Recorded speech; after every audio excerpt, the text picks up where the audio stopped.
is a total stress S1, and let me draw here a confining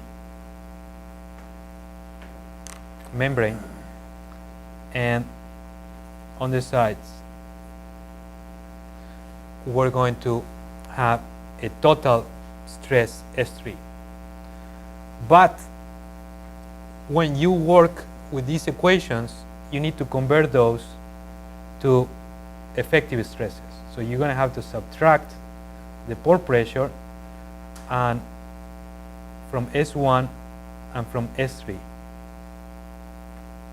And in this case also,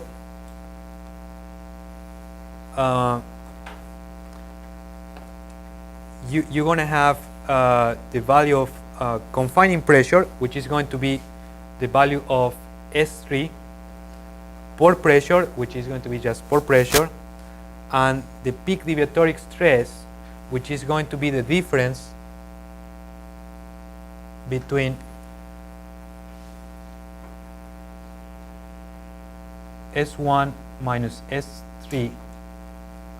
That's going to be what we call SD, and it's the same as sigma 1 minus sigma 3. And in the lab, we call that PC, confining pressure.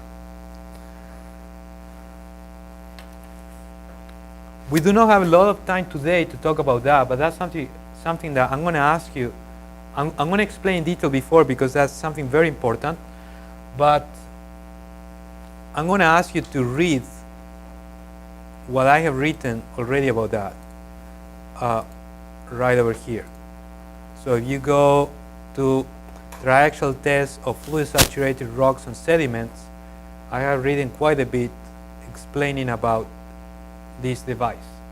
What is deviatoric stress, what is pore pressure, and how you have to deal with these measurements in order to calculate the shear strength of rock. Okay, so please read this section, use the equations that we have done, and you will be able with this data to get points in this line that are going to allow you to do curve fitting and solve for UCS and Q. And once you know for UCS and Q, you will find in the notes equation that allow you to calculate what is cohesive strength and what is the friction angle. So this one is going to come from curve fitting.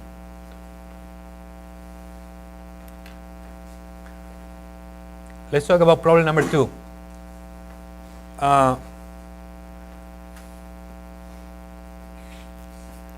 Problem number 2 is about a file that I'm giving you for a triaxial test. It's a test similar to this one, done in this type of machine, but now in that one you have measurements of vertical strain and lateral strain that are going to allow you to calculate Young modulus and Poisson ratio, the same thing you did before. The only difference of this test with the test that you have run in the lab is that this one has a confining pressure. Okay, and it has a confining pressure so that it's a measurement of the Young modulus and Poisson ratio under stress. So for that type of test, we did it in the laboratory, and it's a sample similar to this. This is something that you're going to do in the lab in about 2 weeks from now or so. But we cannot measure shear strain, lateral strain in that device. We did that test in my lab. When you go down in the basement in front of the mailboxes, that's my lab. If you see, a huge frame over there, that's the triaxial cell that we use to measure the data that I'm giving you over here. So let me come back. If you open this file, you will see that here you have confining pressure, time, deviatoric stress, something we have already defined. This is the vertical strain or the axial strain, and this is the radial strain. You plot, for example,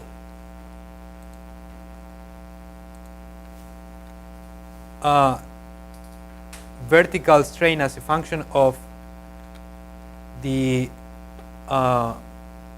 deviatoric strain, and you're going to be able to compute a Young modulus. Okay, so let me change that very quickly.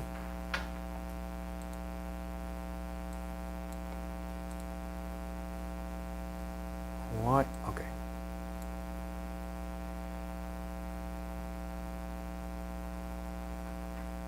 Come on.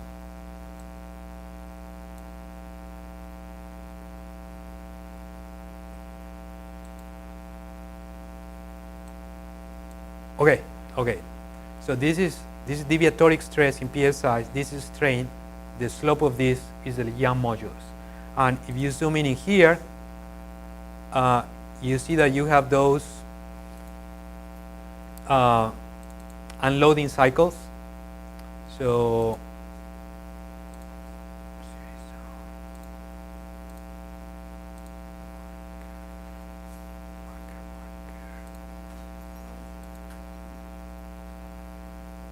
what? Why did the marker? Just one sec, guys. All right, there you go. So those small cycles, those are unloading cycles. Slope of this is going to be the Young modulus. The loading modulus, slope of this is going to be the unloading modulus. If you also plot here the shear strain, you will get from that's the lateral strain. From here you'll get the Poisson ratio. And that's all you have to do, okay? So the first one is an exercise about shear strength, fitting that line. The other one is about computing again Young modulus and Poisson ratio, but now from a triaxial test. All right, so try to solve the homework. It's not too hard, and I'll see you on Thursday. So Thursday, I'll recommend that you go through the practice exams, and if you have questions about the practice exams and about the homework that we have seen so far, then you're going to be able to ask me about that later on. All right? Okay, guys. Thank you. See you on Thursday.